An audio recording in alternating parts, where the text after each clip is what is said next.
There's a timestamp in the description to skip the intro and head directly to my steps for the Marshmallizer, along with a link to the Google Doc with my list of moons to use or copy and edit.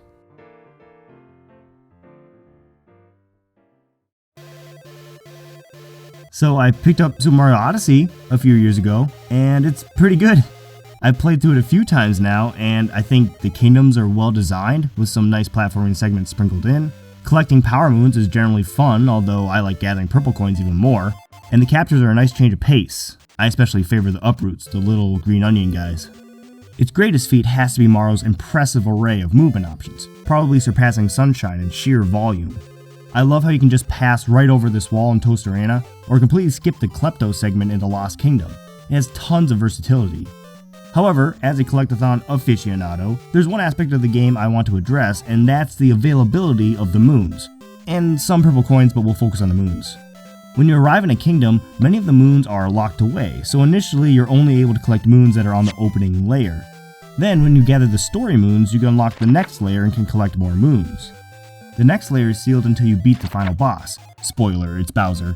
But bafflingly, there's another simultaneous layer locked by moon rocks, meaning you need to head to the block and hit it in each kingdom to get the final layer of moons. But the moon rocks aren't even hidden, they have waypoints. If you long for the days of Spiral 1 where you can finish the entire level in a single run, those days are long gone. And I don't even mind returning to a level once with a newly acquired ability to finish it up, which is more common in the genre. I like that moons don't kick you out of stages, but it almost seems like Nintendo felt they needed to replace it with another suboptimal system. The 4 different layers in each kingdom actually make me hesitant whenever I'm considering another playthrough, so it's something I wanted to solve because there's a lot to this game I really like. My solution essentially was to create a save file with all 4 layers unlocked, but there's more to it. To explain my solution, we need to discuss Lucky Charms, or Super Mario cereal if you can find it. The cereal is composed of grainy cereal bits and delicious marshmallows. Now, the optimal method to eat Lucky Charms is to eat most or all of the cereal bits first, leaving giant spoonfuls of marshmallows to bring the experience to a glorious conclusion. You may do it differently, but this is my way and it's the best way. I looked at moons in much the same way. Some moons are a pain in the butt. These are the grainy cereal bits, moons that you have to go through even though you might not want to, like a treasure made from coins, planting seeds, or fishing. I would include the story moons here as well. Even though they're actually not that bad, usually, they need to be completed to remove layers, so they're unavoidable. Other moons, and the purple coins, are the marshmallows, an all-around great time, or at worst painless to grab, and the thing you want to save up. So my solution was to play through each kingdom, finding the minimum required number of moons, planning it out so that those moons were cereal bits. Then I beat the final boss and hit all the moon blocks, so I had a save file with all 4 layers unlocked, and mostly marshmallows left to find. I call this solution the Marshmallizer, and I'm going to provide a rundown of how I went about it. Essentially, I created a list, with a lot of help from the Mario Wiki, looking at moon number requirements and the power moon lists. First, I added the story moons to my list, but that left a fair few number of spaces to be filled. Looking through all the moons, I picked what I consider to be the worst of the grainy cereal moons that would be available as I played through the kingdom, like a treasure made from coins, or the golden turnips, or the beach volleyball moons. Because those moons would be permanently acquired in my Marshmallizer save, I wanted to get them out of the way. A couple of final things. I considered all purple coins marshmallows, so I avoided collecting any of them. Unsuccessfully, I might add, so making backup saves for each kingdom was useful. I included hidden moons that were directly along the platforming path to story moons, thinking I'd at least have those small sections completed. I only later realized that many of those paths still have purple coins, so those moons could be easily swapped out for others if you're so inclined. I also planted all the seeds, but I didn't always collect their moons. I usually grabbed the Captain Toad moon, but there's one kingdom I'll mention later that I didn't. And there are some glaring grainy cereal moons that you can't get before beating Bowser, like the final RC race or the Mario letters that allow you to cheese the jump rope moons, so I didn't include those, unfortunately. One final thing, if you're crazy like me and this Marshmallizer idea seems interesting, go for it. If you find better or more streamlined moons to grab, go wild. I'd love to hear how people made this even better. So without further ado, here's how I did it.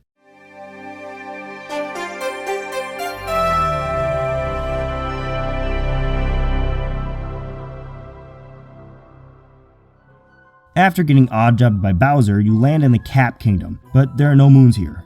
Grab Cappy, touch a suspicious frog, climb Top Hat Tower, and beat Hugh Jackman from the Prestige. Ride the line so we can leave Bonneton behind and actually get started. The Cascade Kingdom takes almost no time at all. You need 5 moons to power up the Odyssey, and 4 of them are story moons. You can grab our first power moon right off the bat, and then find the rusted ship. Next, ascend Fossil Falls and take on Fatso. Once trounced, collect multi-moon atop the falls. You're transported back to the rusted Odyssey, so warp back up to the heights to grab "Good morning, Captain Toad" under the lip. With that, you're ready to go hit the globe and take off in the Odyssey.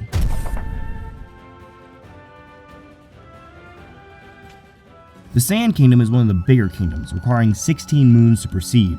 You're going to want to plant the seeds in the pots sooner rather than later, so the buds will flower by the time you're ready to leave. Plant the first seed, which is right next to the pots, as you pass through Tostarena Town. Continue to and up the ruins, including this 2D section, which gave me a lot of trouble for some reason, and collect atop the highest tower as your reward. Before continuing onwards, you can jump down on the east side of the ruins to find the second seed and get that planted. Then warp back up to the round tower and head across the moving platforms to the Moai habitat. Before gathering the moon shards, cross this gap to find the third seed and get it planted. Warp back to the Moais and collect the moon shards in the sand to move forward. Also be careful not to collect this purple coin and have to redo everything. Next, you can head over to the inverted pyramid. When you get back outside for a moment, you can nab this hidden Secret of the Inverted Mural moon, and then continue upwards. After finishing the 2D section, capture Bullet Bill and head to the left of the moving pillars to get to the hidden room in the inverted pyramid, after which you can cross with a Bullet Bill and head to the top of the inverted pyramid. Beat up Bombette for the multi-moon showdown on the inverted pyramid.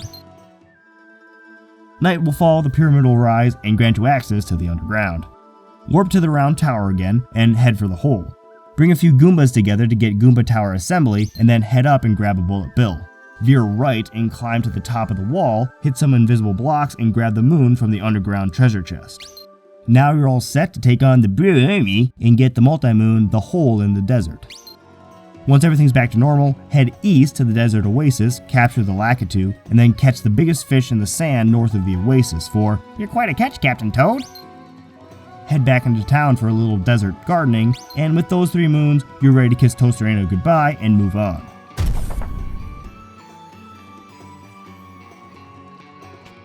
I don't think it matters much besides how warp paintings are connected, but I always do the Lake Kingdom first. It's a smaller kingdom requiring only 8 moons to progress. You can start with a fairly easy Cappy jump over this wall to reach the courtyard early and skip the underwater section. Head up to the Water Plaza Terrace to fight Goofy for the Brutals over the Lake multi-moon. You can then warp back to the courtyard and grab the Lakitu for a little lake fishing. There aren't a ton of serial bit moons available right now, so you can grab Cheep Cheep Crossing as it's quick, and then take one of the Cheep Cheeps to the fish lady for "I'm at a lake Cheep Cheep," and then bring it to the first floor of the Water Plaza and go all the way down the pool for I fly to you. I'm still in a dream, snake eater. pool for "Let's go swimming, Captain Toad." When the pipe spits you out, head to one of the crevices in the back of the room, which is hiding our secret little room. Warp back to the Odyssey, and then head to the spiky passage you skipped earlier and grab the seed, and bring it over to the pot on the first floor of the Water Plaza so that it's planted, although I don't collect the moon. Actually, you could probably do this first, but I love doing the jump skip and don't need the moon, so I don't mind the order. Time to set sail!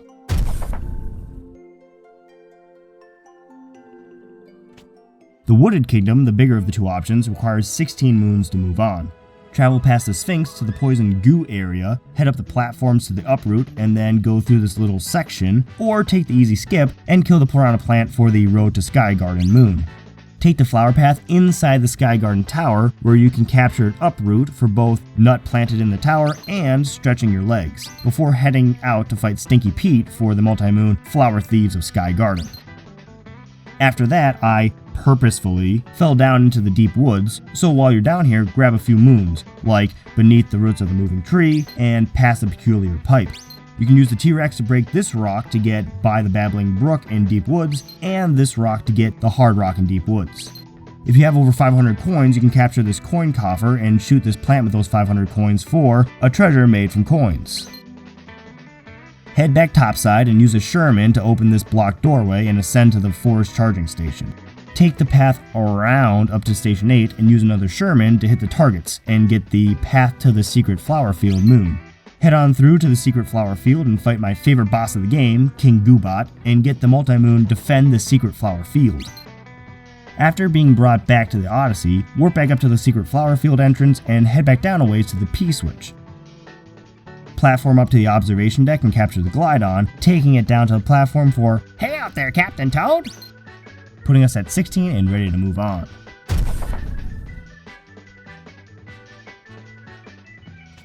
Your trip to the Metro Kingdom is interrupted by Bowser, but there are no moons to collect here, so just beat him and then he'll blast you out of the sky.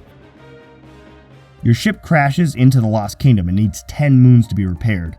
Start with a couple cappy jumps up here and then you can kill Klepto real quick.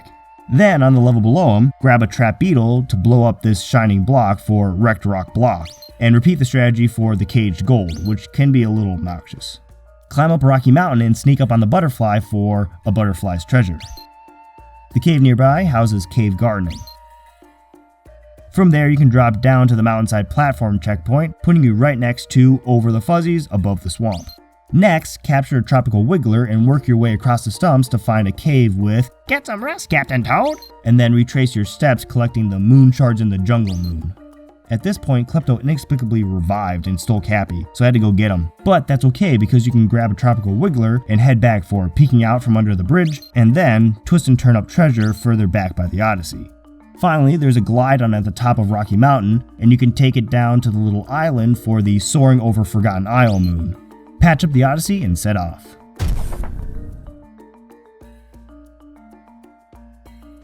Metro Kingdom has the largest moon requirement at 20. You'll want to make your way through the rain to the interior of City Hall. Near the top on the left-hand side, you'll be able to climb up even higher and find a chest with the City Hall Lost and Found moon.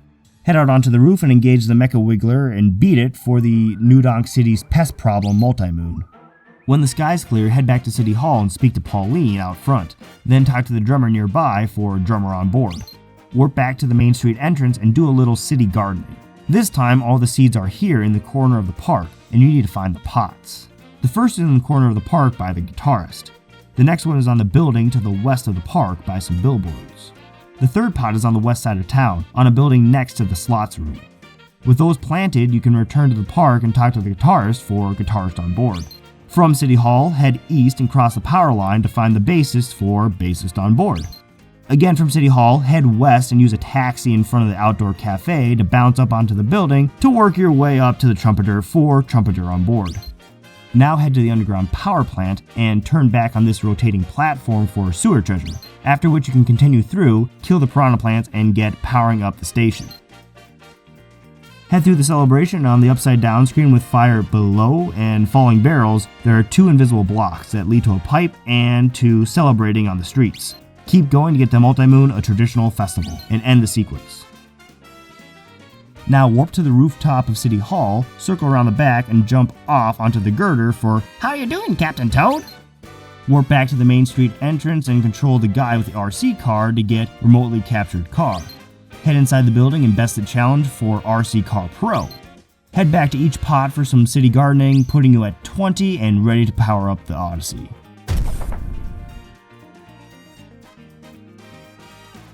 I always go with the Snow Kingdom first after Metro, possibly because I don't like it very much. It takes 10 moons to move on, and the way I did it meant I had to skip Captain Toad in this kingdom, although I certainly could have switched things around if I really wanted to. Anyway, head towards the glowing waypoint and down the hole to Shiveria Town. I decided to start with the left side first, so start with the hallway closest to you, the Windchill Cavern. Stop on your way through to get atop the Blustery Arch before killing these Spinies for the Gusty Barrier. When you return to the main chamber, follow the other left hallway to the Snowy Mountain. On the way up, there's a spot on the wall blocked by snow that you can pass through to find behind Snowy Mountain, and then continue to the top for another fight with Goofy, nabbing the Snowy Mountain Barrier. Now head over to the right side hallway closest to you to enter the Icicle Cavern. Skip Ice Dodge and Goomba Stack if, like me, you only want the minimum number of moons.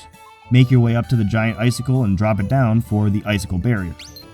The hollow crevasse is the other hallway on the right. Before grabbing the Moon Shard reward, ride the final Bifrost up to a grabbable ledge and climb over to the treasure in the ice wall. Now grab the ice wall barrier moon to unlock the race. Winning gold nets you the Bound Bull Grand Prix multi-moon, and you're ready to leave this frigid hellhole.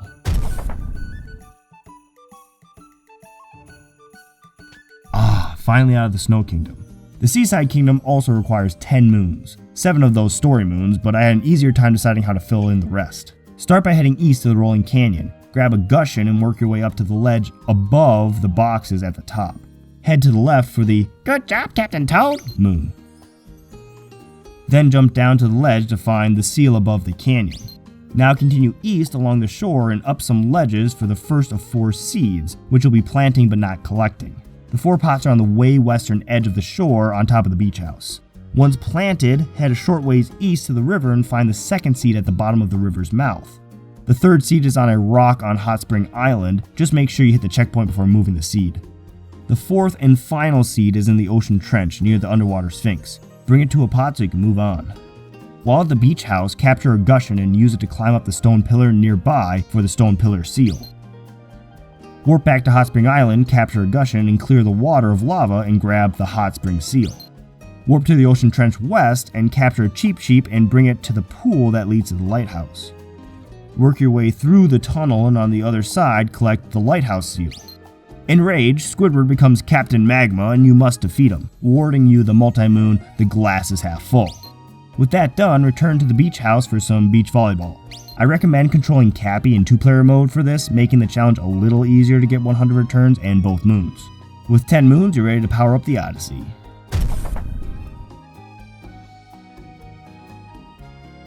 The Luncheon Kingdom requires 18 moons to move forward. Head down the main path to the Brutal ship and get a rematch with Stinky Pete. Beating him nabs you the Brutals are after some cooking. Continue on into Piranha Plaza, where in the alleyway between the 2 buildings there is a shining box. Smash it open for the "Is this an ingredient too?" moon. Use a lava bubble to head to the Cheese Rock area. Be careful when you capture the Hammer Bro to bust up the cheese rocks, as there are purple coins underneath some of them. Pull the lever and grab under the cheese rocks. Next, grab a lava bubble and light the lantern on the small island for a quick moon. Continue up to the meat and get carried up to the multi-moon Big Pot on the volcano, dive in.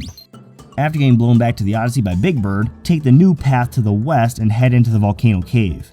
At the top of the cascading magma, turn around onto the alcove behind the pillars of magma. Then hop into the lantern for the climbing up the cascading magma moon. Climb the rest of the way up Mount Volbono to fight Big Bird for the multi-moon Cockatiel Showdown.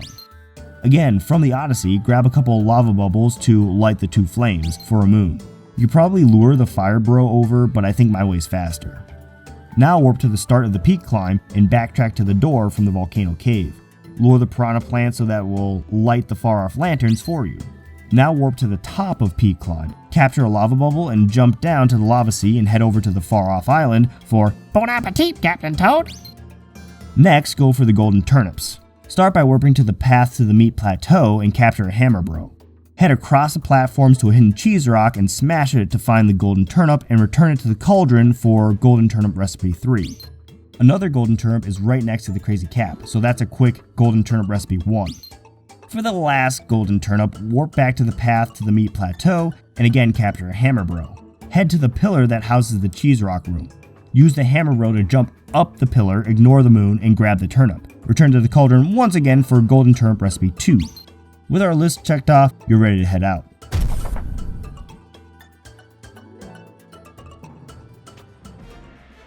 With the Odyssey downed by the dragon, you'll land in the Ruined Kingdom needing 3 moons to escape. All 3 are earned from the boss battle, so head to the arena, kill Spyro, and claim the Battle with the Lord of Lightning multi-moon to repair the Odyssey and take off.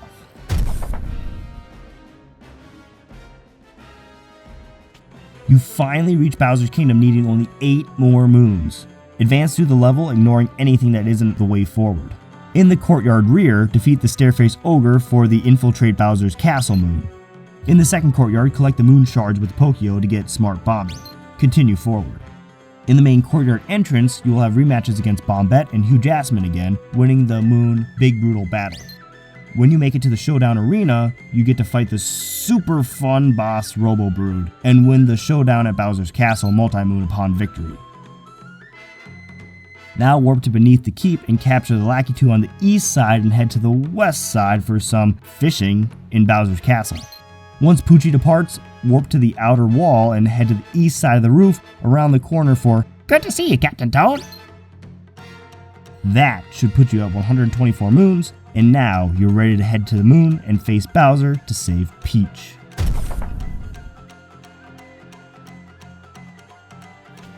The good news is that you don't need to collect any moons in the Moon Kingdom. The bad news is if you can't do the Sphinx jump skip, you have to go through the underground moon caverns and fight Fatso before you can get to Bowser. Once done, head up Ever After Hill into the wedding hall and crash the wedding. After escaping the moon and the credits scroll, you'll end up in the Mushroom Kingdom, but we're not quite done yet. This last section will be final cleanup before copying the Marshmallizer save over, mainly activating moon rocks and hint art, not including those from the dark side, and traveling through paintings to get from kingdom to kingdom. Remember that your paintings could connect differently if you did your kingdoms in a different order. Starting where you left off in the Mushroom Kingdom, head up to Peach's castle, inside which you'll find hint art on the right side.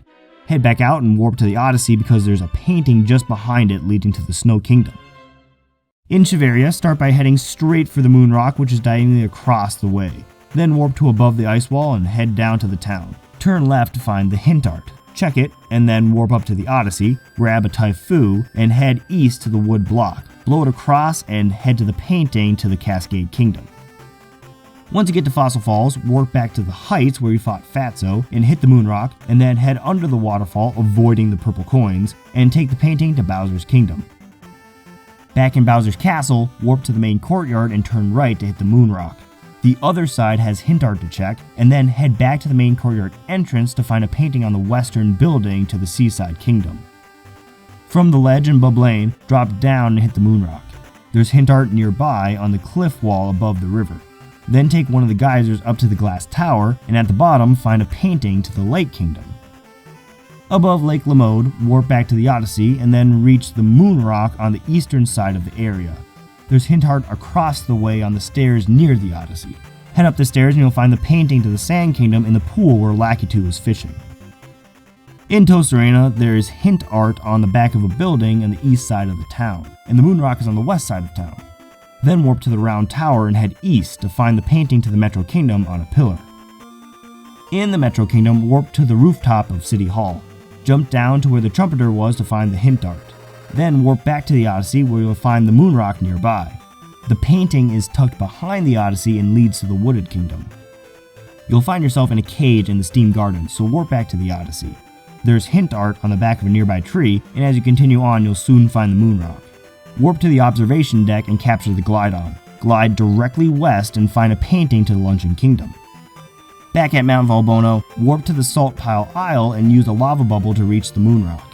Then warp to the path to the Meat Plateau and head for the western side of the Cheese Rock area to find hint art on the purple rock. Grab a lava bubble and take it east to the remote island and take the painting back to the Mushroom Kingdom. The remaining kingdoms have no painting, so you'll have to take the Odyssey. Let's head to the Cap Kingdom first. When you arrive in Bonneton, there is hint art on the bridge to the tower. The moon rock is hidden out in the fog to the east, so grab a Paragoomba to reach it. Back at the Odyssey, let's head to the Cloud Kingdom. The Nimbus Arena moon rock is straight across from the Odyssey, so hit it and move on to the next kingdom. In the Lost Kingdom, the moon rock is on the east side of Forgotten Isle. Moving on to the Ruined Kingdom, the Crumbleton moon rock is under a ledge on the eastern side. Finally, in the Moon Kingdom, warp to the Ringing Bells Plateau and then find the Honeyloon Ridge moon rock to the east in the crater. Then warp to Ever After Hill and head into the Wedding Hall to find the hint art. With that, you have 124 moons, 0 purple coins, Bowser defeated, all moon rocks activated, and all hint arts besides the dark side ones activated, as well as most, if not all, checkpoints activated, including those reached by warp paintings. With all that, it's easy to lose the forest for the trees. What you have now is a Marshmallizer save file that you can copy as many times as you want, where only 124 of the 880 field moons are collected, a mere 14%, where the most completed kingdom is the Lost Kingdom at around 29%, and the least completed kingdom, not counting the ones still at 0%, is the Cascade Kingdom at 12%. You can pick up the game, choose a kingdom, and go exploring. No cutscenes or overarching objectives to distract you. Just find something that piques your interest and go there. I did this myself with the Cascade Kingdom and a couple of others so far, and it really is a great feeling. Moons are everywhere, as are purple coins, and it really feels like you have a bowl of Lucky Charms where it's almost all marshmallows.